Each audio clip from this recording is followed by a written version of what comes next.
Bom dia, pessoal. Só para avisar vocês que já está disponível o resumo das atividades que desenvolvemos no primeiro bloco do segundo bimestre. Tá? Então, referente às atividades 8 e atividades 9. Então, aqui eu separei os conteúdos que vimos, começando pela ondulatória, né? Depois vocês olham com calma, tem a definição de ondas, tem a definição de ondas mecânicas, eletromagnéticas. Lembre-se que as ondas eletromagnéticas podem se propagar no vácuo. E embaixo eu explico o que é uma onda longitudinal ou transversal, tá? Aqui em cima, os detalhes de uma onda e como ela é considerada. Depois eu também falo um pouco sobre os princípios da ótica, sobre fontes de luz, sobre o que é um meio transparente, translúcido e opaco, tá? Então isso aqui é só para a gente resumir o que vimos até agora. Também comento sobre notação científica, depois vocês olham com calma o material que eu disponibilizei aqui para vocês, para se certificar que vocês pegaram o jeito do que é uma notação científica, tá bom? Muito bem. Então, a carga elétrica, eu também apresentei algumas definições importantes de vocês guardarem, e o que eu quero ressaltar hoje, eu corrigi as atividades ontem, são 3 tópicos, tá? Que eu vi que bastante gente errou e que não está completamente claro. É o seguinte, a primeira coisa, como que a gente enxerga um objeto? Nós só conseguimos enxergar alguma coisa porque a luz reflete sobre essa coisa, aliás, a luz incide sobre essa coisa e reflete para os nossos olhos, tá? Então, por que eu enxergo esse objeto aqui? Porque a luz ambiente, a claridade do ambiente incide nesse objeto e os raios de luz vêm para meu olho, tá? Então, é assim que eu consigo enxergar os objetos. Não é que a luz sai do meu olho, bate no objeto e volta. Não, tá? Aqui em cima tem a fonte de luz, claro, tem um raio de luz que vai chegar diretamente ao meu olho e eu vou enxergar a luz, mas, no caso dos objetos, a luz primeiro precisa bater no objeto e depois chegar no meu olho, para eu conseguir enxergar ele. Tá? Então, guardem essa informação. E a maneira que a luz interage com os objetos, a gente já conversou. Por exemplo, o verde. Eu enxergo verde porque esse objeto absorve todos os comprimentos de onda e reflete somente o verde que chega ao meu olho. Segundo ponto, tabela de prefixos. Isso aqui é bastante importante eu falar para vocês, porque houve bastante erro, tá? Lembre-se que 1 quilômetro é igual a 1 vezes 10 ao cubo metros, né? Ou 1 vezes 10 ao cubo metros. 1 quilômetro vem aqui do quilo.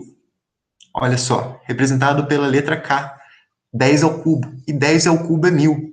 Por isso que a gente fala que 1 quilômetro é igual a 1000 metros. E agora, se eu pegar um número menor que 1, 0,001 gramas, para eu ver o que eu tenho que usar na tabela de prefixos, eu tenho que transformar primeiro em notação científica, certo? Então, eu arrasto 3 vírgulas para a direita e fica 10 a menos 3, porque a vírgula foi arrastada para a direita. E, gente, quando eu vou representar um prefixo, o que eu faço? Eu pego esse 10 a menos 3 e vejo que prefixo ele se encaixa. 10 a menos 3 é milho. Então, eu pego o milho, tiro esse 10 a menos 3 e coloco a letra M para representar milho. Então, 0,01 gramas é igual a 1 miligrama. Tá? É o que está escrito aqui. E agora um outro exemplo, 0,000001 segundos. Se a gente transformar em notação científica, veja que anda em 6 casas para a direita. 1, 2, 3, 4, 5, 6. Isso aqui é igual a 1 vezes 10 a menos 6 segundos. E o que na tabela está falando que é 10 a menos 6? Micro. Está aqui, representado pela letra grega mi. Então, se eu quero representar usando um prefixo, eu não posso colocar 1 vezes 10 menos 6 e colocar o mi de novo. Não, eu substituo esse 10 a menos 6 por 1 microsegundos. Tá? Então, 0,0000001 segundo é igual a 1 microsegundo. E, por fim, a manipulação da notação científica, essa é a última observação que eu gostaria de fazer com vocês. Acompanhem comigo no exemplo. Sabemos que o átomo de nitrogênio tem número atômico 7, então possui 7 elétrons na esfera, tá? Então, aqui eu coloquei a atmosfera, mas é na eletrosfera. Deixa eu só fazer a correção. Tá? Então, aqui é na eletrosfera. Ele está perguntando para calcular a carga elétrica da eletrosfera de um átomo de nitrogênio. Então, como é que eu faço? Bom, a gente sabe que a equação que relaciona a quantidade de elétrons e carga elétrica é a equação do Q igual a NE, ou a equação do Ken. Tá? A quantidade de elétrons na eletrosfera é 7, então N vai ser igual a 7, e a carga elétrica elementar é um valor dado, que é 1,6 vezes 10 a menos 19. Ok? Então, para encontrar a carga elétrica, eu vou lá e multiplico esses dois valores. 7 vezes 1,6 dá 11,2. Tá, isso aqui faltou a unidade, poderia ser a resposta final. Mas, se eu quero deixar completamente certo, em notação científica, o que eu tenho que fazer? Eu tenho que deixar só um número. Eu tenho que deixar somente um número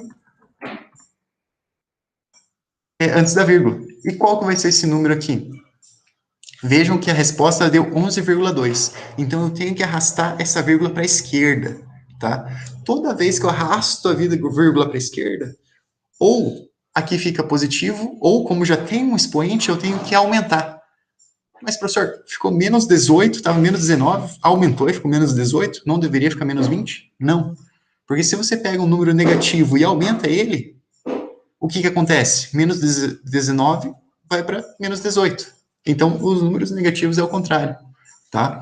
Então, veja, arrastei uma casa para a esquerda e com isso eu coloquei o menos 18 aqui. Eu aumentei em uma unidade o número. Tá? Então, essa aqui é a carga elétrica da eletrosfera de um átomo de nitrogênio. Em notação científica, aqui, quem colocou assim, dessa maneira, está 100% correto.